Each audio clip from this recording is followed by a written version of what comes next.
बोलो गणपति गणेश जी महाराज की जय। शिव महापुराण की जय।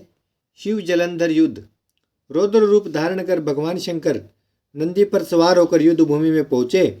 उनके रौद्र रूप को देखकर असुर सैनिक भागने लगे। इस पर जलंधर हजारों बाणों की वर्षा करता हुआ भगवान शिव जी की ओर बढ़ा। उसके वीर सैनिक भी शिव जी की ओर दौड़ पड़े। भगवान शिव जी ने जलंधर के बाणों के जाल को काट दिया। खड़ग रोमा दैत्य को देखकर भगवान भोलेनाथ ने अपने फरसे से काट दिया। किमी को नंदी ने मार गिराया और वलाह को शिवजी ने मार गिराया। जलंधर ने अपने शुंभादि असुरों के उत्साहित किया।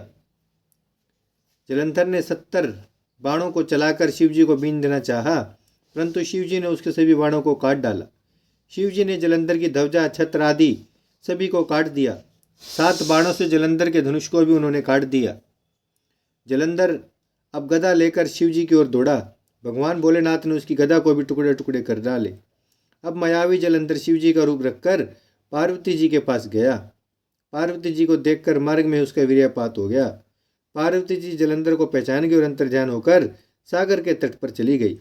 तब विष्णु जी पार्वती के पास गए। पार्वती जी ने उनसे पूछा, क्या तुम्हें दुष्ट जलंधर का कर्ता मालूम है? विष्णु जी ने उत्तर दिया, मुझे आपकी कृपा से सब कुछ ज्ञात है। पार्वती जी ने विष्णु से कहा, इस दैत्य ने जो मार्ग खोला है उसका अनुसरण कर तुम उसकी पत्नी का पतिव्रत धर्म नष्ट करो, यह मेरी आज्ञा है। ऐसा करने से यह दैत्य समाप्त होगा। वृंदा का पतिव्रत भंग।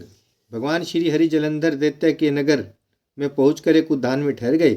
वृंदा ने स्वप्न में देखा कि उसका पति जलंधर नंगन अवस्था में सिर पर तेल लगाए भैंसे पर चढ़कर दक्षिण दिशा की ओर जा रहा है। वह काले रंग के पुष्पों की माला पहने हुए है। उसके चारों ओर हिंसक जीव चल रहे हैं। नगर समुद्र में समा रहा है।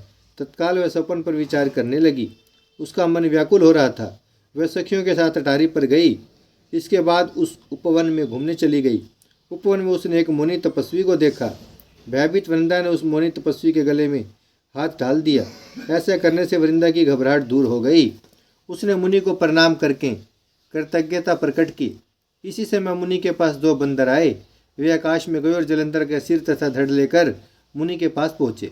पति का सिर व धड़ अलग अलग देखकर वृंदा मूर्छित हो गई। होश आने पर वह विलाप करने लगी। वह मुनि से बोली, हे कृपा सागर, क्या आप मेरे पति को जीवित कर सकते हैं? वह आर्द्रता से मुनि के चरणों में सिर रखकर रोने लगी।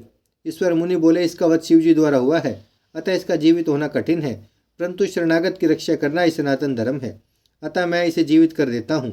मुनि ने उसे जीवित कर दिया। यह सब श्री हरि की माया थी। जलंधर को फिर से जीवित देखकर वृंदा की प्रसन्नता का ठिकाना ना रहा। जलंधर ने वृंदा का आलिंगन किया और चुम्बन लिया। अब वह विष्णु रूप में बदल गए।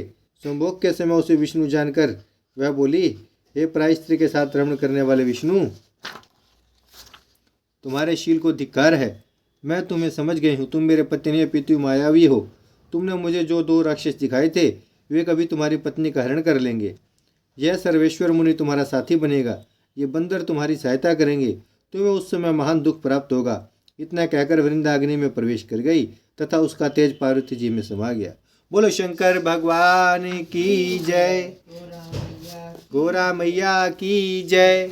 भजमन नारायण नारायण नारायण, श्रीमन नारायण नारायण नारायण, लक्ष्मी नारायण नारायण नारायण, सत्य नारायण नारायण नारायण, भजमन नारायण, श्रीमन नारायण, लक्ष्मी नारायण, सत्य नारायण, भजमन नारायण नारायण नारायण। भागवत महापुराण की जय। लक्ष्मी नारायण भगवान की जय।